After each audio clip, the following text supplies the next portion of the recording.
Hello everyone, welcome to Pragyan IAS. और आज हम देखेंगे application of biotechnology. I am Deepak और मैं कंटिन्यू करूँगा। लास्ट लेक्चर में आपको बताया था मैंने जीएम क्रॉप्स। तो आज आगे देखते हैं क्या क्या इसके और एप्लीकेशंस हो सकते हैं। फर्स्ट है ट्रांसजेनिक एनिमल। ट्रांसजेनिक एनिमल क्या है? Those animals in which the DNA has been changed. जो डीएनए में आपने कुछ चेंज किया है या फिर कुछ भी आपने उसमें आपने मैनिपुलेशन किया है फॉर डिजायर्ड आउटपुट, तो उनको क्या कहेंगे? Transgenic animal. ट्रांसजेनिक एनिमल के अभी बहुत सारे एक्सपेरिमेंट हो चुके हैं जो एग्जिस्टिंग है, जैसे रैबिट है, रैट्स हैं, पिग्स हैं, शीप हैं, काउज है, फिश है। तो उनके एग्जाम्पल्स हम देखेंगे क्या क्या आगे।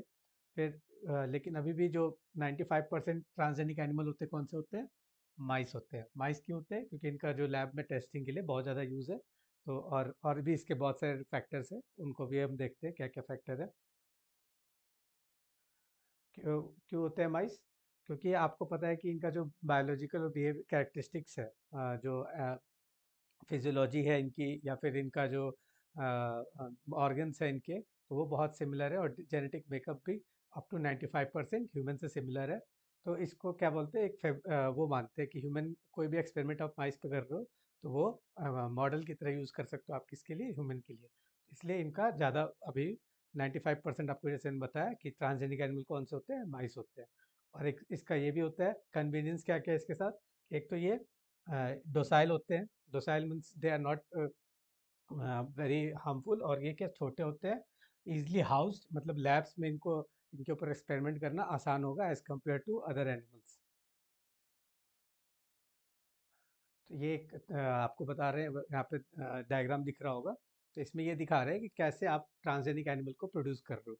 तो माइस जो आपको बताया, जैसे मैंने कि उसको यूज़ करते हैं, तो इसका एक ये भी आपका रीज़न है कि इनकी जो लाइफ स्पैन होती है बहुत छोटी होती है। तो आप जो कोई मल्टीपल वो देखना चाहते हो, चेंजेस देखना चाहते हो थ्रू जनरेशन, तो इसमें ईजी होगा स्टडी करना उसको।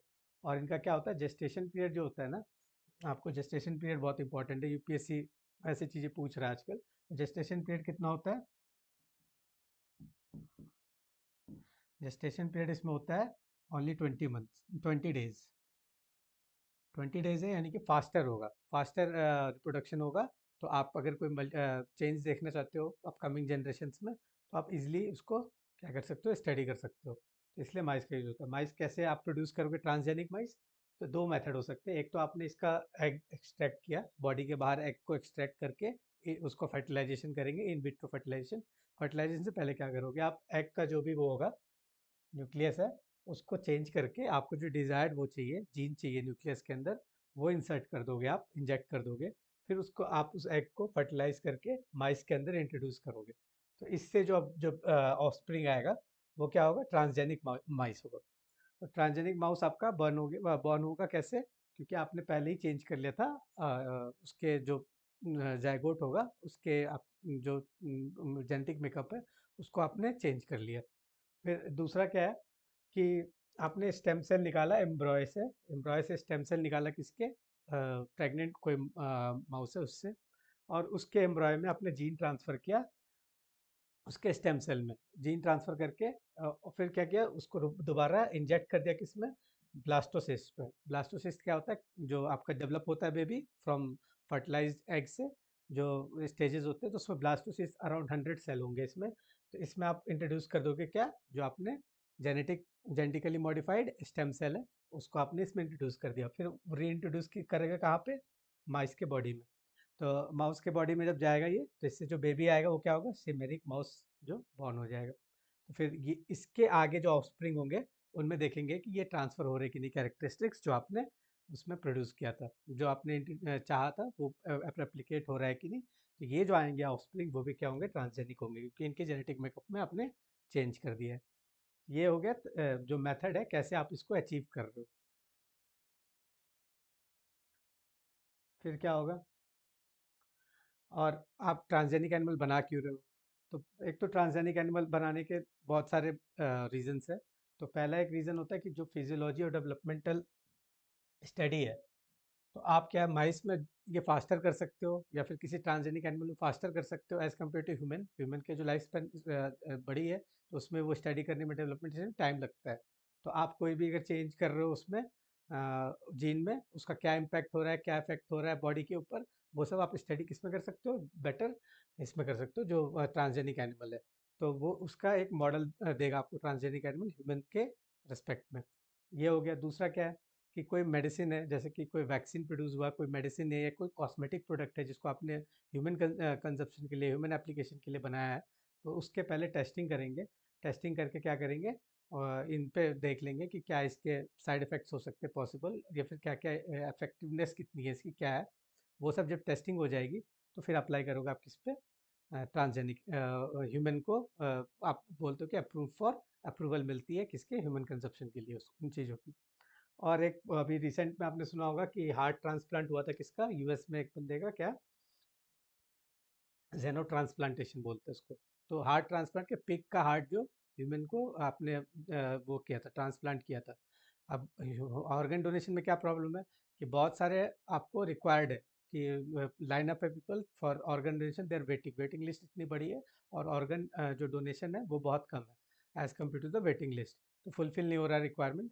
तो हम क्या करेंगे, हम बनाएंगे ऐसे ट्रांसजेनिक एनिमल बनाएंगे, सपोज जैसे पिग है, ताकि इसके जो पार्ट्स होंगे उसमें ऐसे जेनेटिक म्यूटेशंस, जेनेटिक वो करेंगे, अल्टरेशंस करेंगे, ताकि जो ये पिग है उसका जो किडनी हो, उसके लिवर हो, उसका हार्ट हो, या फिर उसकी स्किन भी हो, इनफैक्ट स्किन, जो जितने पार्ट्स हैं वो ह्यूमन के जो ओरिजिनल पार्ट्स हैं, ऑर्गन्स हैं, उनको मिमिक करे।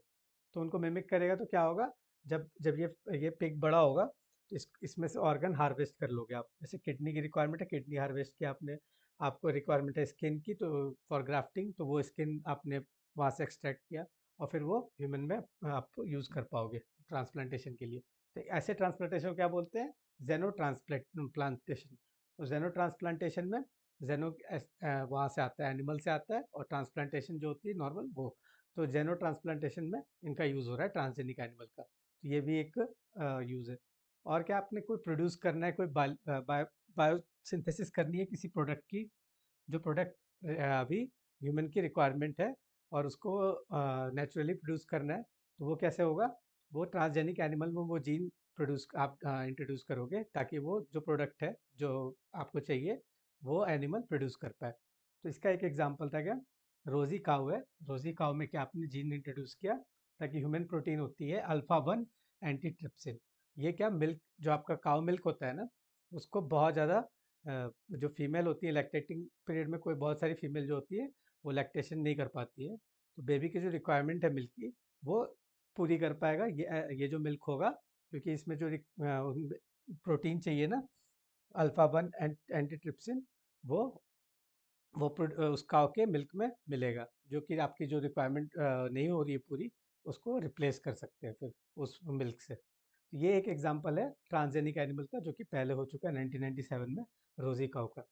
फिर क्या है, ऐसे ही आपको क्या है कि जो ये तो आपको एक जैसे न्यूट्रिशनल रिक्वायरमेंट को पूरा करने के लिए, या फिर कोई लैकिंग, ऐसी सिमिलरली इंसुलिन है। इंसुलिन जो होता है जेनेटिक डिसऑर्डर की वजह से भी आपका डायबिटीज़ होता है। तो डायबिटीज़ और जेनेटिक डिसऑर्डर से तो आपका बॉडी जो है इंसुलिन बनाने में कैपेबल नहीं है, तो वो इंसुलिन कहीं आप प्रोड्यूस करा के वहाँ से एक्सट्रैक्ट करके ले रहे हो। तो उसमें वो भी कैसे आ रहा है, ट्रांसजेनिक, किससे, इकोलाई। इकोलाई जो होता है आपका बैक्टीरिया, आपको बताया था मैंने पहले इसके लेक्चर में। इकोलाई बैक्टीरिया आपने चेंज किया तो आपके जो पेप्टाइड से बॉन्ड है वो प्रोड्यूस करेगा, फिर उनको आप एक्सट्रैक्ट करके वो आप इंसुलिन जो है ह्यूमन कंजप्शन के लिए यूज़ कर सकते हो। तो ये सब हो गए ट्रांसजेनिक एनिमल के यूजेस हो रहे हैं। वैसे ही अभी आपको जैसे कोविड वैक्सीन था, या फिर कोई भी आपका जैसे कॉस्मेटिक्स बताया मैंने, तो कॉस्मेटिक्स में क्या होता है, केमिकल्स होते हैं, तो वो केमिकल्स उनकी टॉक्सिसिटी सेफ्टी टेस्टिंग होती है। तो ये जो टेस्टिंग होगी किसके ऊपर करेंगे आप ऐसे एनिमल पे करेंगे जो कि ह्यूमन को मिमिक कर रहा है, ताकि ह्यूमन पे जो इम्पैक्ट होगा वो उस पर भी इम्पैक्ट अगर होना हो तो मिल जाए हमें। तो हम क्या करेंगे, उसकी टॉक्सिक सेफ है कि नहीं ह्यूमन कंजप्शन के लिए, इन चीज़ों को, वैक्सीन्स को, या फिर कोई भी प्रोडक्ट है, कोई मेडिसिन है, या फिर कोई कॉस्मेटिक प्रोडक्ट है, तो उनको पहले अप्लाई करेंगे किस पे, सच एनिमल्स पे, जो कि आपको अगर कोई इम्पैक्ट है तो पता हो before applying to the human. ये भी एक यूज़ हो गया, आपको जैसे समझा दिया था मैंने। फिर आगे देखते हैं, आगे क्या है, बायोटेक्नोलॉजी यूजेज में इन्वायरमेंट। एनवायरमेंट में क्या क्या यूज़ है, तो जैसे कि जीएम एल्गी आप देख रहे हो, जीएम एल्गी क्रॉप्स, तो इनको क्या कर सकते हो आप, मॉडिफाई कर सकते हो। अभी जीएम क्रॉप्स की बात कर रहे थे, वैसे एल्गी को भी मॉडिफाई कर सकते हैं। क्यों? क्योंकि एल्गी को हम यूज़ कर रहे हैं किस में, एल्गी को यूज़ कर रहे थे बायोफ्यूल प्रोडक्शन में। बायोफ्यूल प्रोडक्शन आप करोगे तो बायोफ्यूल प्रोडक्शन में आपको क्या रिक्वायर्ड, जो उसका जो भी चीज़ें आपको ज़्यादा रिक्वायर्ड है, उनके प्रोडक्शन को वो बढ़ा सकते हो किसमें, जो एल्गी का, सपोज आपको शुगर की रिक्वायरमेंट ज़्यादा है, क्योंकि शुगर से क्या बनता है, अल्कोहल बनेगा, इथेनॉल। एथेनॉल ब्लेंडिंग अभी पता है आपको, तो एथेनॉल ब्लेंडिंग जो होती है, तो उसमें क्या करते हैं, एथेनॉल को हम, एथेनॉल किसको रिप्लेस कर सकता है आपका, जो फॉसिल फ्यूल है। फॉसिल फ्यूल को रिप्लेस करने के लिए हमें जो बायोफ्यूल बनाने हैं, तो हमें उनकी प्रोडक्टिविटी बढ़ानी, क्योंकि naturally they are not meant for biofuel, but हम वी आर मॉडिफाइंग देम, जो उनकी नेचुरल कैपेबिलिटी है उससे ज़्यादा उसको मॉडिफाई करके हम उसकी जो प्रोडक्टिविटी को बढ़ा रहे हैं बायोफ्यूल की। ये एक क्या करेगा आपका, एक तो फॉसिल फ्यूल को रिप्लेस करेगा, और ये क्या करते हैं, ये लेस हार्मफुल होते हैं एनवायरनमेंट के लिए, तो एनवायरनमेंट प्रोटेक्शन में हेल्प कर रहा है आपको। दूसरा क्या है, बायोडाइवर्सिटी कंजर्वेशन की बात हो रही है। बायोडाइवर्सिटी कंजर्वेशन में जब सपोज कोई एक्सटिंक्ट एनिमल है, मैमोथ है, जैसे कि आपको यहाँ पे एग्जांपल जो दिख रहा है, तो जो एक्सटिंक्ट हो चुकी है, तो एक वो है, जेनेटिक्स कंपनी है कोलोसल, कोलोसल है वो, किसके साथ काम कर रही है, हार्वर्ड यूनिवर्सिटी यूएस में काम कर रही है। वो क्या कर रही है कि जो मैमथ थे, वुली मैमथ जो आइस एज में होते थे, वो जो कि एक्सटिंक्ट हो चुके, कब, आपके 4000 साल पहले एक्सटिंक्ट हो चुके हैं वो, तो उनको हम वापस लाने की कोशिश कर रहे हैं, तो ये एक्सपेरिमेंट चल रहा है। तो ऐसे क्या कर सकते हो आप, जो अभी क्या एग्जिस्टिंग एनिमल है वो सिर्फ कहाँ होते हैं, ट्रॉपिकल और सब ट्रॉपिकल रीजन में मिलते हैं, एशियन और अफ्रीकन कॉन्टिनेंट में मिल रहे हैं।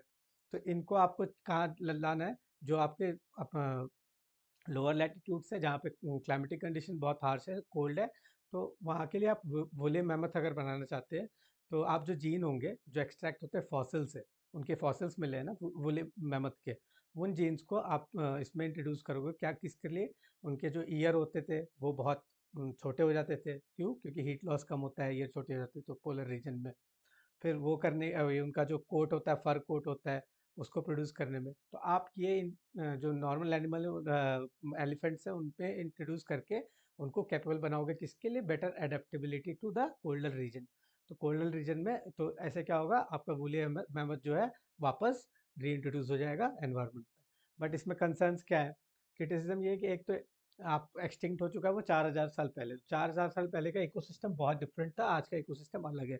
हो सकता है कि उनके इंट्रोडक्शन से, री इंट्रोडक्शन से, जो अभी के इकोसिस्टम में जो बायोडाइवर्सिटी उन पे बहुत डेलिटेरियस इम्पैक्ट हो सकता है, तो ये एक क्रिटिसिज्म है इसका। और ऐसा माना जाता है कि बायोटेक्नोलॉजी को फोकस करना चाहिए जो अभी एग्जिस्टिंग एनिमल्स हैं उनके प्रोटेक्शन के लिए, ना कि जो एक्सटिंक्ट है उनको वापस लाने के लिए। तो ये एक क्या है, एथिकल डिलेमा है इसके यूज को लेके। तो और क्या यूज हो सकता है एनवायरनमेंट प्रोटेक्शन में, कोई भी इन्वेजिव स्पीसीज है ना, अगर एनवायरनमेंट में, सपोज आपको लेंटाना का हमारा सुना होगा आपने, वैसे ही क्या होता है, प्लांट्स की इन्वेजिव स्पीसीज है, तो प्लांट्स की इन्वेजिव स्पीसीज जो है वो आप इजीली एक्सेस कर रहे हो, क्यों, ग्राउंड पे है वो, आप उसको देख सकते हो, मतलब फिजिकली एक्सेस कर सकते हो, और रिमूव भी, अप्रूव भी कर सकते हो। तो वो होगी एक आपकी आइडेंटिफिकेशन का मेथड हो गया कि आप फिजिकली उसको आइडेंटिफाई कर रहे हो सर्वे के थ्रू, और आपने उसको एक्सेस किया और उसको रिमूव भी किया, क्योंकि आपको पता है कि इससे जो बाकी लोकल बायोडाइवर्सिटी के प्लांट है अफेक्ट हो रहे हैं। सिमिलरली एनिमल में भी जो क्या होते हैं, इन्वेजिव स्पीसीज होते हैं, तो एनिमल के इन्वेजिव स्पीसीज का आप कैसे पता करोगे, एक तो पहले क्या होता है, किसी एक पॉन्ड में अगर आपको पता करना है कि इन्वेजिव स्पीसीज है, तो आप नेटिंग का यूज़ करोगे, सारे आप स्पीसीज जो आपने इकट्ठी करी उसमें देखोगे कि कोई इन्वेजिव स्पीसीज उसकी नंबर कितनी है, बाकी जो बायोडाइवर्सिटी इम्पैक्ट हुई है कि नहीं हुई है। तो ये जो मेथड आप कर रहे हो उसमें क्या फिजिकल वो है, मेथड है ये, आपको नेटिंग यूज़ करनी पड़ रही है, तो ये जो मेथड होगा इम्पैक्ट भी करेगा किसको, वहाँ की लोकल बायोडाइवर्सिटी को इम्पैक्ट करेगा, वहाँ के इकोसिस्टम को हो सकता है ये इम्पैक्ट करे। आप और दूसरा तरीका क्या होता है, ईडीएनए। तो ईडीएनए क्या है, आपको पहले बताया इसमें ईडीएनए के बारे में मैंने।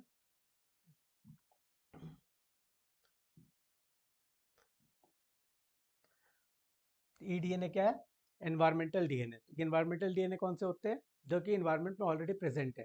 मतलब आप इनको एनिमल से एक्सट्रैक्ट नहीं कर रहे हो। एनिमल का जो शेडिंग्स होती है अलग अलग फॉर्म्स में, तो वो वाटर बॉडी और सॉइल में प्रेजेंट होगी, तो वहाँ से आपने एक्सट्रैक्ट किया, और वहाँ से एक्सट्रैक्ट करके आप ये अनुमान लगाओगे कि हाँ भाई, ये इस एरिया में, इस वाटर बॉडी में ये स्पीसीज जो है इन्वेसिव है। सपोज जैसे एग्जांपल है, इसका यूज़ भी हुआ है, तो CSIR CCMB जो है, उसने क्या किया है, यहाँ पे जो आप eDNA एक्सट्रैक्ट किया उसको PCR ऐसे करोगे, तो उससे पता चलेगा कि वहाँ पे क्या जो स्पीसीज है उसकी प्रेजेंस कितनी है। तो जो अफ्रीकन शार्प टूथ कैटफिश है ना, ये इनविजिबल स्पीसीज है, तो ये जो लोकल जो फिश होती है उनकी पॉपुलेशन को ख़त्म कर देती है वहाँ वाटर बॉडी में। तो अगर इनकी प्रेजेंस होती है तो उसके आप अगर पता चल जाता है आपको, तो आप क्या करोगे, वो जो स्पीसीज है पर्टिकुलर, उसकी हंटिंग को अलाउ करोगे वहाँ पे, और क्या करोगे, उसको रिमूव करके जो लोकल स्पीसीज है उसको रीइंट्रोड्यूस करोगे उस वाटर बॉडी में, ताकि क्या होगा, कंजर्वेशन होगा उनका, वो फिर से वहाँ पे बढ़ेंगे। और इसको आप रिमूव करोगे थ्रू हंटिंग, फिशिंग, जो भी मेथड्स आप यूज़ करके इसको रिमूव करोगे। ये ईडीएनए जो है, ईडीएनए आपको पता चल गया, इन्वायरमेंट से हम एक्सट्रैक्ट कर रहे हैं। हम क्या कर रहे हैं, हमको एनिमल को एक्सेस की जरूरत नहीं है, हम वाटर सैंपल और सॉयल सैंपल से भी कर सकते हैं। तो इसमें बायोटेक्नोलॉजी का यूज़ होता है, पीसीआर यूज़ करते हैं, फिर आपका ऐसे हो जाता है, पता चल जाता है कि कितने यहाँ पे इन्वेसिव स्पीसीज है।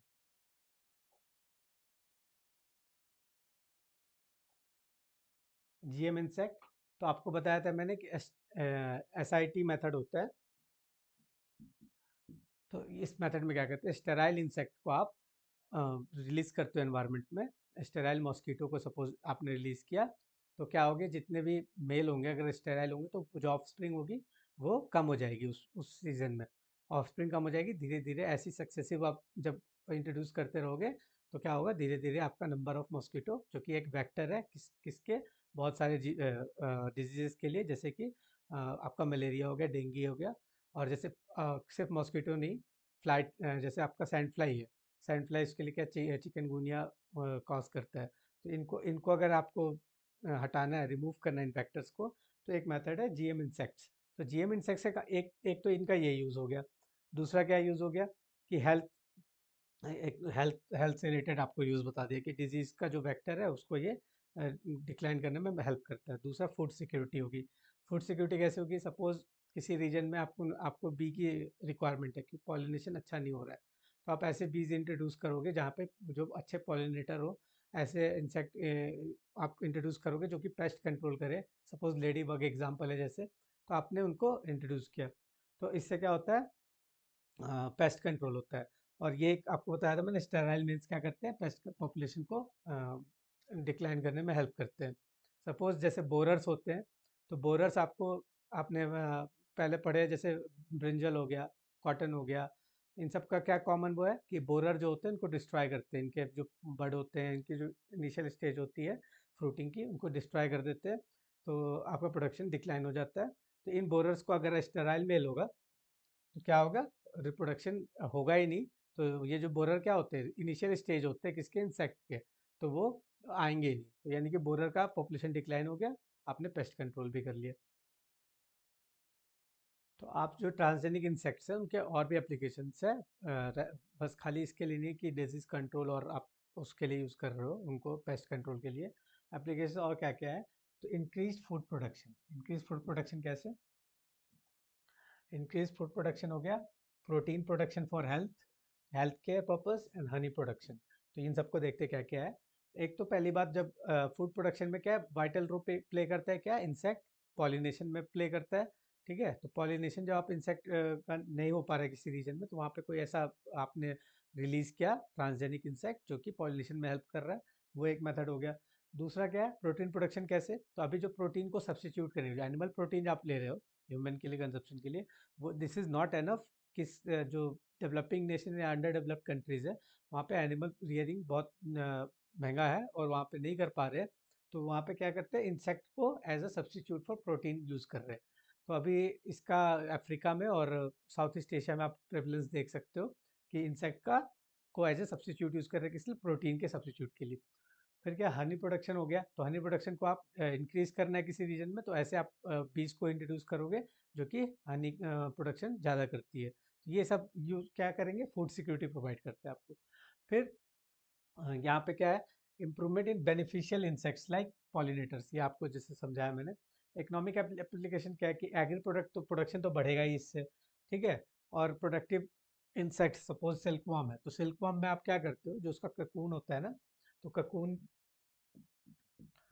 ककून से आप सिल्क को एक्सट्रैक्ट करते हो, तो इस सिल्क का जो क्वांटिटी है उस ककून के साइज पे डिपेंड करता है। तो ककून के साइज को बड़ा करने के लिए आप सिल्क वॉर्म में क्या कर सकते हो, उसके जो लार्वा का जो डेवलपमेंट होता है उस ककून में होता है, तो आप उसको ऐसे मैनिपुलेट कर सकते हो तो ककून का साइज बड़ा हो जाए। ककून का जितना बड़ा साइज होगा क्या होगा, सिल्क प्रोडक्शन बढ़ेगी। तो ये क्या इकोनॉमिक एप्लीकेशन हो गया इसका, कि इसके प्रोडक्शन को बढ़ा रहे हैं सिल्क के। फिर ऐसे ही हो गया कि ये देखो, इसको फाइनर एंड चीपर सिल्क प्रोवाइड करेगा। क्यों, जब ज़्यादा प्रोडक्शन होगी तो चीप हो जाएगी प्रोडक्शन। फिर क्या होगा, fighting pollution and ensuring environment sustainability. Pollution fight करने में भी हेल्प कर सकता है। कैसे, जैसे अभी आपने देखा होगा ऑयल स्पिल हो गया ओशन में, तो ऑयल स्पिल को ऑयल ईटिंग बैक्टीरिया जो होंगे उनको हम डेवलप करते हैं थ्रू बायोटेक्नोलॉजी। और वो बैक्टीरिया जो होंगे इंट्रोड्यूस करेंगे, वो क्या करेंगे, उन ऑयल को, स्पिल को नेचुरली कंज्यूम कर लेंगे। और वैसे ही प्लास्टिक रिडक्शन में, या फिर आप बायो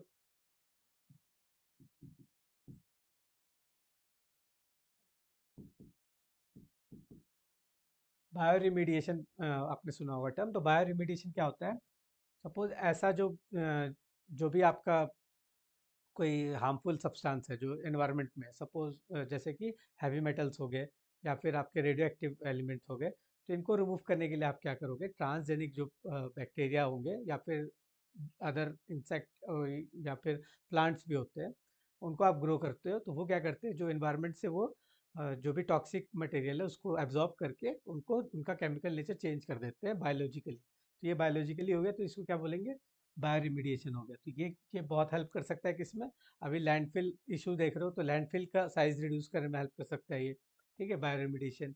और टॉक्सिक जो मेटल्स हैं या फिर टॉक्सिक जो जो भी केमिकल्स हैं उनको रिमूव करने में यूज़ करता है। जैसे न्यूक्लियर वेस्ट को कंट्रोल करने में भी इसका यूज़ किया जाता है। तो ये हो गया आपके एप्लीकेशंस हो गए किसमें, फूड प्रोडक्शन में हो गए और एनवायरमेंटल प्रोटेक्शन में हो गए।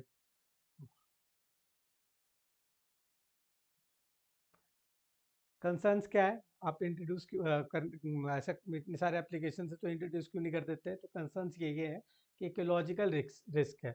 कि सपोज आपने अभी इंसेक्ट को आपने रिलीज कर दिया, लेकिन प्लांट में क्या है कि आप ग्रो कर रहे हो, अगर जीएम क्रॉप है, आप उसका अगर ग्रो कर रहे हो, आपको दिखता है कि इसका इम्पैक्ट बुरा है, तो आप उसको रिमूव कर सकते हो कम्प्लीटली, क्योंकि आप उसको ग्रो कर रहे हो वहाँ पे।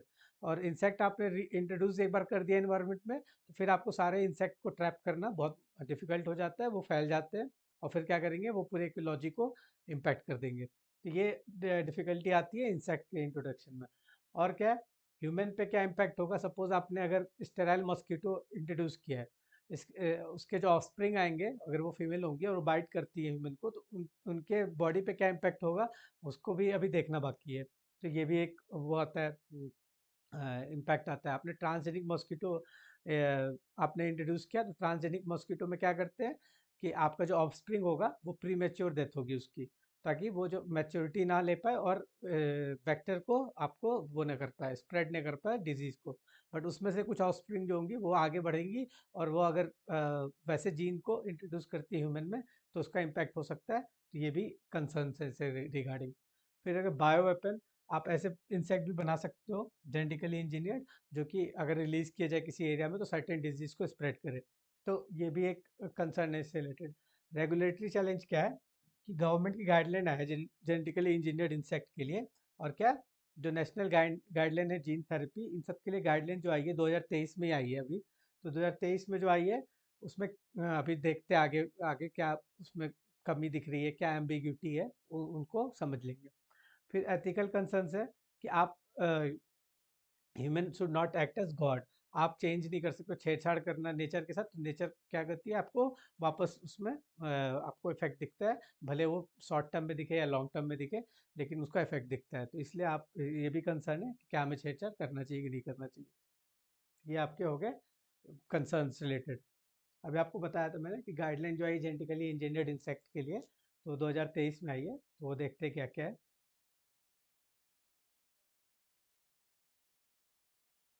तो अभी जो गाइडलाइंस आपको बताया मैंने, जैसे कि आइए जेनेटिकली इंजीनियर्ड उसके लिए इंसेक्ट्स के लिए, तो उसमें देखते हैं क्या क्या कंसर्न्स है अभी और क्या क्या गाइडलाइन में ये है कि ये हेल्प करेगा किसमें, आपको एक रेगुलेशन प्रोवाइड करेगा किसमें इंडियन रिसर्चर्स को नेविगेट थ्रू द रिक्वायरमेंट्स, जो भी रिक्वायरमेंट फॉलो करनी है to in developing the G insect, और उसको आपको एक रेगुलेशन प्रोवाइड करता है। और ये जो गाइडलाइंस है they are harmonise to the guidelines of WHO on G mosquito. जो जी मॉस्किटो एक्सपेरिमेंट्स चल रहे हैं तो उसके ऊपर जो गाइडलाइंस है WHO में, उसको ये उसके साथ ये मैच करती है, मतलब हार्मोनाइज करती है। मतलब अगर इन केस कोई इंडिया अगर बनाता है जी इंसेक्ट उसको फॉलो करते हुए सर्टेन गाइडलाइंस को, वो वर्ल्ड के लिए भी एप्लीकेबल है क्योंकि WHO ने अप्रूव किया हुआ है वैसे गाइडलाइंस को। फिर सेकंड क्या होता है, इनका जो कंसर्न क्या है, एक्सपर्ट का क्या कंसर्न है कि अनसर्टेनिटी ऑफ द पर्पस। तो गाइडलाइंस जो स्पेसिफाई करती है क्या, कि इंसेक्ट को अप्रूव किया जाता है इंडिया में, और उनके एक्सपेरिमेंट पे अभी अप्रूवल आया कि आपने जो लैब में एक्सपेरिमेंट करने हैं जो इंसेक्ट के ऊपर, वो आप कर सकते हो, लेकिन बेनिफिशियल जो एप्लीकेशंस है उस पर R&D कर सकते हो। अभी उसका रिलीज के ऊपर कुछ ऐसा गाइडलाइन नहीं है कि रिलीज कैसे करना है। और क्या अनसर्टेनिटी, क्या एम्बिग्यूटी क्या है इसमें, कि जब आपने देखे SOPs फॉर जी मॉस्किटो आया है, क्रॉप पेस्ट आया है और बेनिफिशियल इंसेक्ट आ गया। तो जी मॉस्किटो यू नो क्या है, क्रॉप पेस्ट क्या है वो भी पता है आपको, जैसे बॉलवर्म हो गए, ये हो गए। तो ये जो बेनिफिशियल इंसेक्ट्स हैं, ये क्या होता है, एक बड़ा सा एक ब्रॉड टर्म बन जाता है, इसमें बहुत सारे इंसेक्ट आते हैं। तो कल कोई भी कौन से इंसेक्ट इंक्लूड है एक्सक्लूड है इसका कोई मेंशन नहीं है। ये भी एक कंसर्न है। फिर क्या है, अनसर्टेनिटी क्या है, कि रिसर्च के लिए है लेकिन ट्रायल और डिप्लॉयमेंट के लिए कोई भी गाइडलाइन नहीं है। तो क्या होगी, गवर्नमेंट जो बॉडीज होंगी आगे, फिर जैसे आपको पता है कि अप्रूवल GEC देती है GM क्रॉप के लिए, तो इसके भी जो रिलीज की अप्रूवल गवर्नमेंट बॉडी को देखनी पड़ेगी आगे जाके, तो वो अभी बनाई नहीं है इन्होंने। फिर क्या हो गया, जी इंसेक्ट को अगर आपने इंट्रोड्यूस कर दिया, जो अभी आपको बताया, एक बार आपने इन्वायरमेंट पे इंट्रोड्यूस किया इसको, तो उनको रिकॉल करना मुश्किल होगा as compare to the plant. तो इन ये प्लांट में और इंसेक्ट में क्या डिफरेंसेस आ रहे हैं, उनको यहाँ पे थोड़ा सा हम देख पा रहे हैं।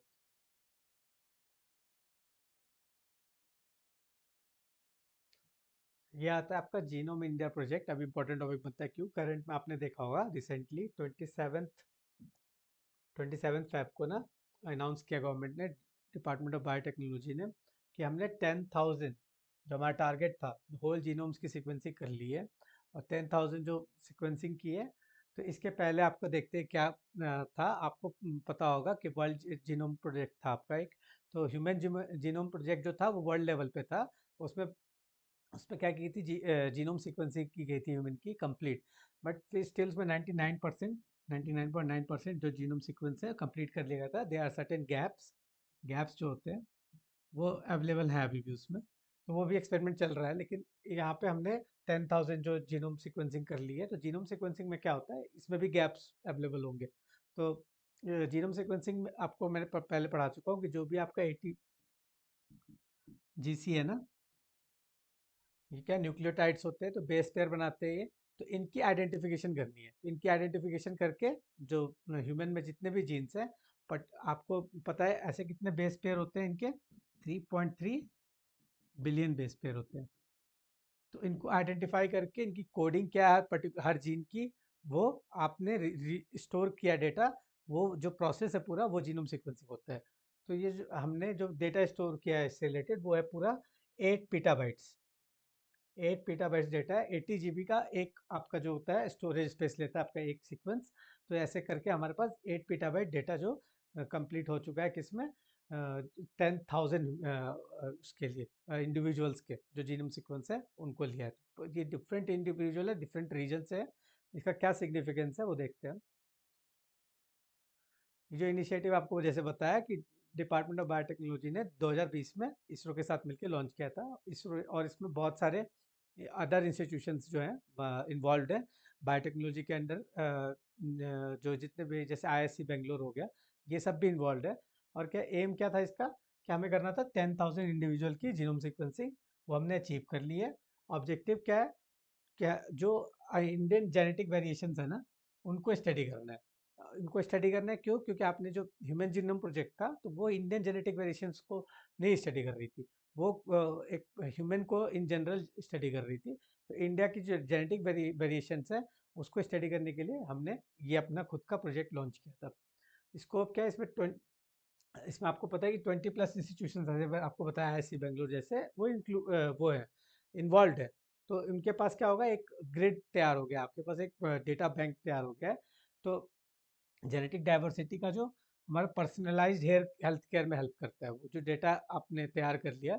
सपोज क्या था कि पहले आप जो भी मेडिसिन इंपोर्ट कर रहे थे, सपोज यूएस से आपने इंपोर्ट किया, तो वो किस पे टेस्ट हुआ है? जो यूएस के जो रेसिडेंट है, वहाँ के जो इंडिविजुअल है, उन पे टेस्ट किया आपने उसको। बट लेकिन इंडिया में क्या है, इंडिया का जो जेनेटिक मेकअप है might vary vary from the people in the west. तो उसके हिसाब से आप पर्सनलाइज्ड हेल्थ केयर, अब जो इंडिया की जो जेनेटिक सीक्वेंसिंग हो गई है, तो उस पर आप टेस्ट करके उसके हिसाब से आप मेडिसिन बनाओगे। ये एक हो गया। और आप जब ये कर लेते हो आप कि जीनोम सीक्वेंस आपको पता है, तो ये किसमें हेल्प करता है? बायोटेक के ग्रोथ में, इकोसिस्टम में, एग्रीकल्चर में, हेल्थ केयर डिजीज में, जैसे कि डायबिटीज़ हो गया, कैंसर हो गया। तो कैंसर में क्या है, जैसे कार्टी सेल थेरेपी है, तो आपके पास जीनोम सीक्वेंसिंग होती है पहले से, तो ये आप इजी बनाता है कार्टी सेल थेरेपी। फिर वैसे डायबिटीज़ में क्या है, आपको जैसे मैंने बताया कि जेनेटिक डिसऑर्डर की वजह से है, तो उसको भी आप ट्रीट कर सकते हो, अगर या फिर उसमें जो मैनिपुलेशन कर सकते हो ताकि इंसुलिन का प्रोडक्शन हो सके। तो ये जेनेटिक थेरेपी में भी हेल्प करेगा आगे।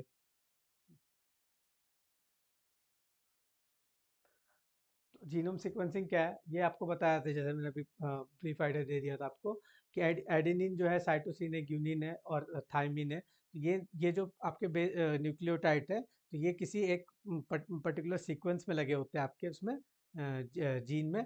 तो उससे क्या मिलता है, एक आपका कोड बनता है जो कि किसी पर्टिकुलर फंक्शन, प्रोटीन सिंथेसिस के लिए रिस्पॉन्सिबल होता है। तो ये जो कोड होते हैं, इनको इनकी आइडेंटिफिकेशन कर रहे हो जीनोम सीक्वेंसिंग में आप।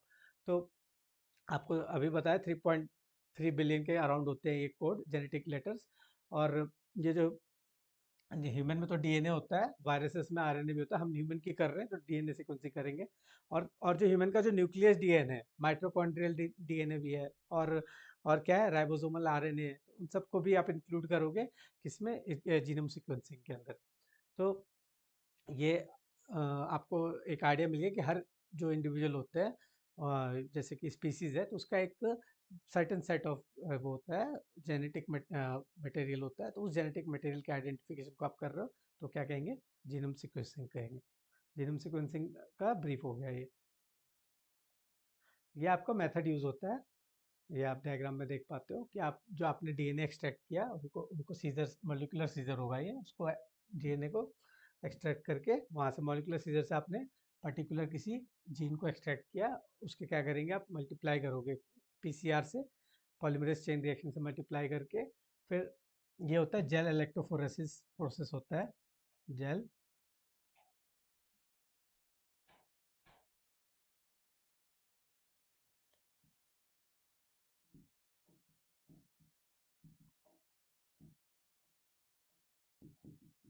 जेल इलेक्ट्रोफोरेसिस प्रोसेस से आप इनकी जो अरेंजमेंट होगी उनको आइडेंटिफाई करके आप डेटा से कंपेयर करो। जो आपके जेनेटिक वो होते हैं ना, कोड्स होते हैं, तो उनका एक सर्टेन डेटा है कि ये पर्टिकुलर कोड किस जीन के लिए रिस्पॉन्सिबल है। तो वो कोड से आप जब मैच करोगे, तो जो आपका जो रिजल्ट आएगा वो होगा ह्यूमन जीनोम।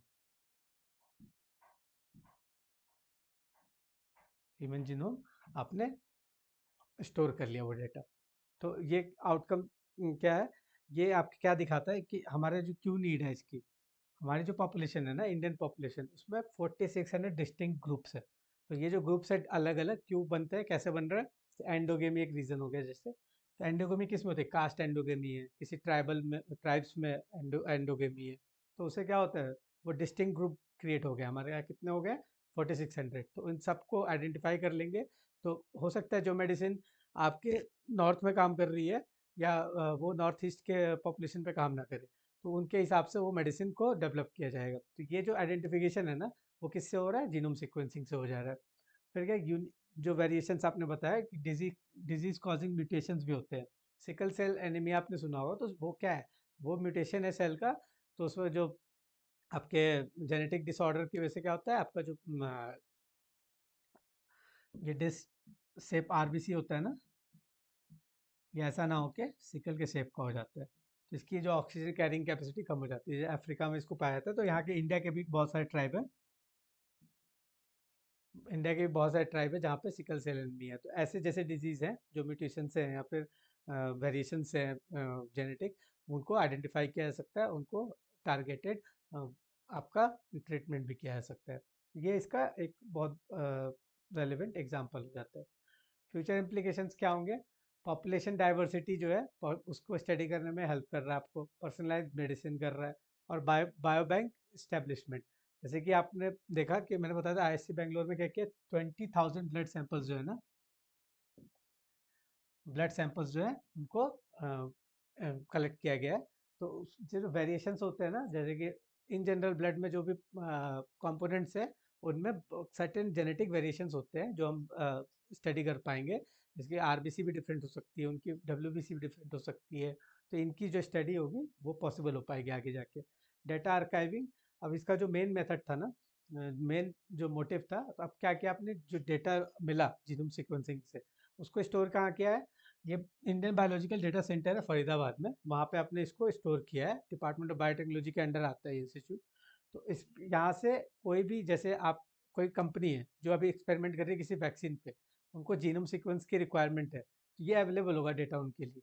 ये एक पब्लिक डेटा बनाता है, पब्लिक डेटा प्रोड्यूस करता है, ताकि कोई भी इसको एक्सेस करे और उसका काम इससे ईजी हो जाएगा।